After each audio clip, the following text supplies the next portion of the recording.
Cuando hablamos de educación a distancia, solemos pensar en clases sincrónicas, donde un profesor y sus alumnos se conectan en tiempo real mediante plataformas como Google Meet. Sin embargo, esta modalidad tiene una historia mucho más amplia. Antes del Internet existía la educación a distancia a través de correspondencia postal, donde los contenidos y tareas se enviaban a través de cartas. Hoy en día resulta casi imposible pensar en educación a distancia sin relacionarla con los medios digitales. Esta forma de enseñanza no es solo un recurso temporal o de emergencia, sino parte de la educación formal. Para comprenderla mejor, consideremos algunos de sus componentes claves. Primero, se trata de una modalidad parte de una institución. Es decir, a diferencia del autoestudio, la educación a distancia está organizada y regulada por instituciones educativas.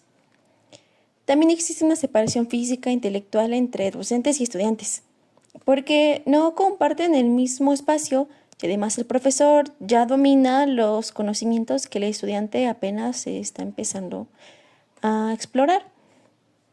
Tercero, esta educación depende de medios técnicos.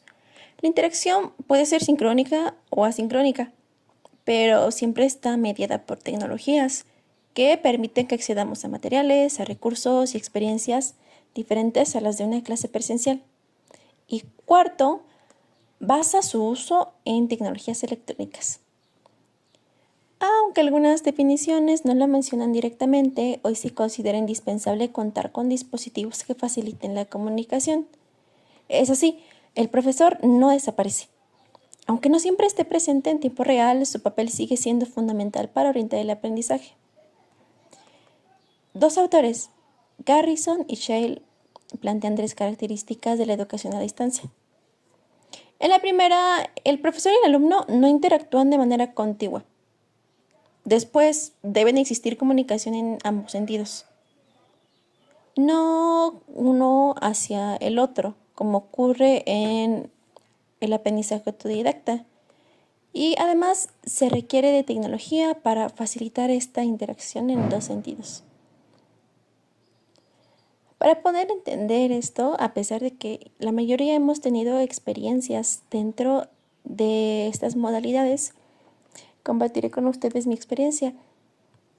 Yo tuve dos etapas de formación a distancia. Una fue durante la pandemia en el cierre preparatoria y otra la estoy viviendo actualmente como estudiante universitaria en la Universidad Abierta a Distancia de México. En mi primera experiencia durante la pandemia, el cambio fue abrupto y difícil. Pasé de un entorno presencial con compañeros y clases con un profesor al frente a un sistema completamente virtual y fue realmente un reto. Sin embargo, también descubrí beneficios. Podía avanzar a mi propio ritmo, podía tener acceso a materiales distintos y me permitió construir una ruta más personalizada porque no atendía solamente los contenidos que vendrían en el examen o que se me exigían, sino que también yo pude atender otros intereses.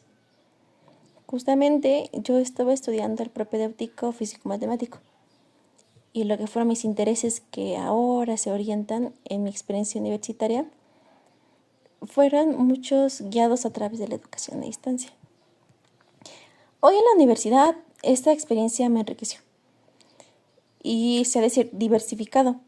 Encontré nuevas formas de aprender e interactuar.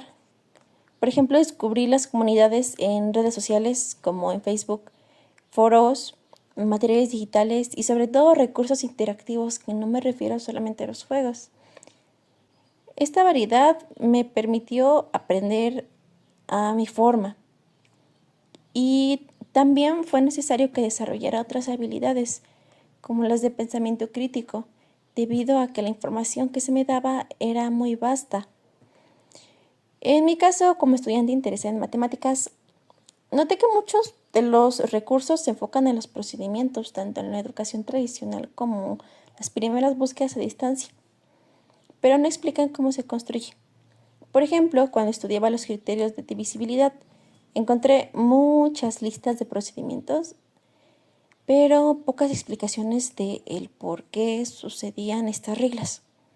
Fue entonces cuando recurrí a herramientas como la inteligencia artificial, que me ayudaron tanto a la búsqueda como a comprender el porqué detrás de estas reglas.